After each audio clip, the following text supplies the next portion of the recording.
Hello, this is Jordan. This video is being recorded on the afternoon of Friday, September 13th, 2024, and I hope you all had a great week. What a week it was for precious metals.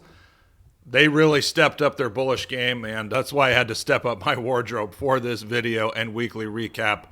I have to look down here at the numbers because they are shocking. On the week, gold up 3.5%, silver up 10% on the week, GDX up 10% on the week, but then GDXJ and SILJ, the silver juniors, the gold juniors, GDXJ up 15% on the week, SILJ up 18% on the week. Those are incredible gains, and GDXJ is actually more of a mid-cap ETF. I mean, the juniors in GDXJ are kind of larger ones, and they're at the bottom of the fund. So really just incredible performance from the sector this week. And what do you know? That's how things work in a bull market. You're looking at the charts, you see a little bit of technical damage. You think that we're going to see some more selling and more downside. There's technical damage. Then a week or two later, it's all gone. The bull trend resumes.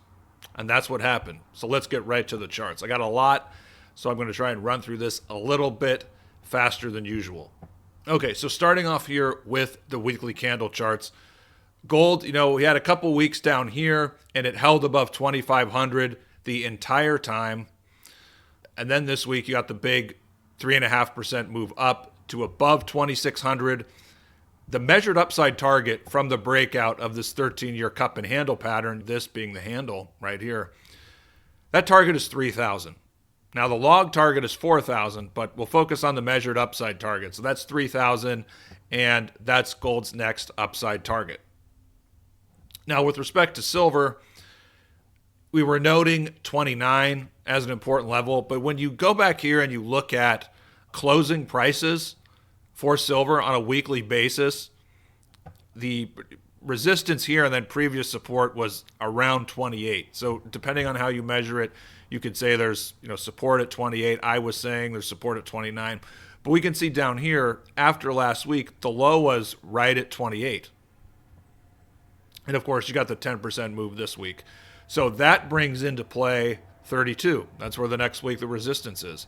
And silver closed at 3107, so pretty close to that 32 resistance.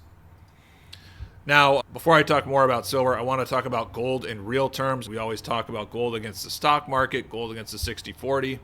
But you look at gold against foreign currencies, it's breaking out of a bullish consolidation that started in the spring. So the gold price, you remove the dollar from the equation, the gold price was basically flat since the spring. It was in this consolidation.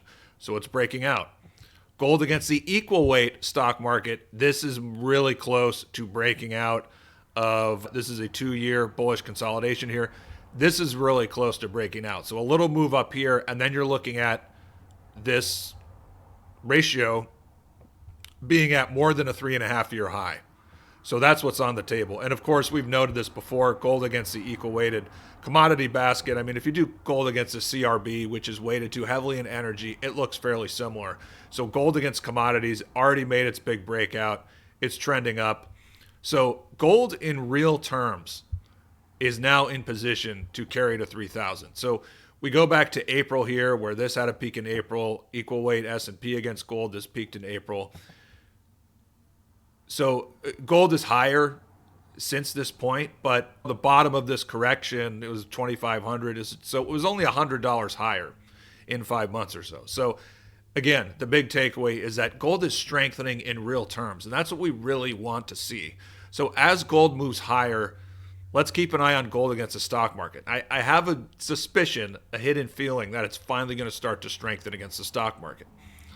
So that's the takeaway as far as gold in real terms. Now, we do have a couple weeks left in the month, so it's not a good idea to look at monthly charts when you have that much time left. Same thing with when you're looking at weekly charts and you're only on a Tuesday or a Wednesday, but I'm making an exception. I'm going to do it anyway. And the reason is I talked about this at the end of the last month, how you had silver had this breakout, but you didn't really have any follow through. But for 3 months, and again, these are monthly candles, for 3 months, silver traded lower, but every month it managed to close above the low of the month So in each of the past 3 months, it was closing above 29 and also 28. So on the monthly chart, you're looking at 28 and 29 as support based on the fact that it was resistance here and that silver broke it here. So the past couple months, nothing that great for silver. What the monthly chart was telling you, silver's holding above that support. And I tweeted, I'd really like to see this month or next like a strong white candle for silver. That's exactly what it looks like we're getting now. So silver, of course, 31.07. This right now would be the highest monthly close since 2013. So if this strength in silver holds, it's a really, really good sign for silver that it should be headed to this level, 34.35. Now, I'll have to do a lot more work on silver to figure out the gold-silver ratio. Are we going to see a bigger correction at 35 silver or 3,000 gold? Can silver get to, can it get to 37 or 38 as gold tests 3,000?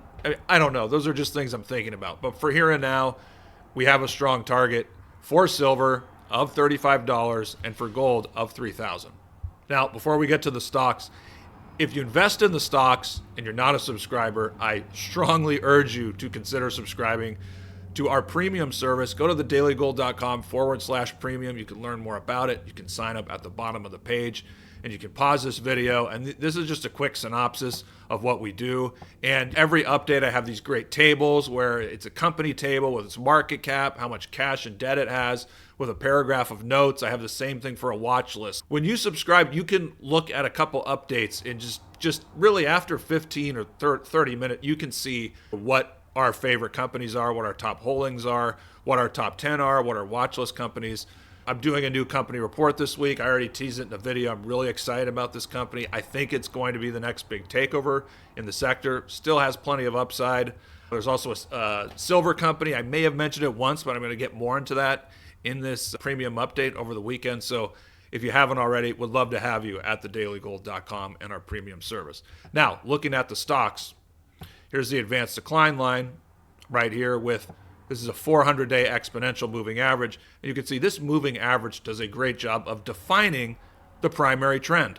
And we can see, look, it's clearly down here, 2021, 2023. Then it bottoms here, pulls back. And when gold had that big breakout, the advanced decline line trend finally broke over the moving average. And so the advanced decline line is in a new strong uptrend.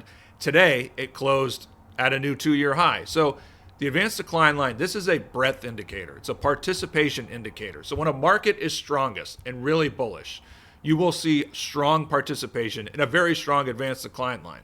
You didn't have this kind of strength. I know some people are still worried about, this is 2007 and 2008 is coming. You didn't have this in early 2008. The stocks were lagging badly. Silver wasn't. It was trending up with gold, but it wasn't performing that great, in all honesty. So this tells you that there's strength in the miners right now, but that it should get even stronger.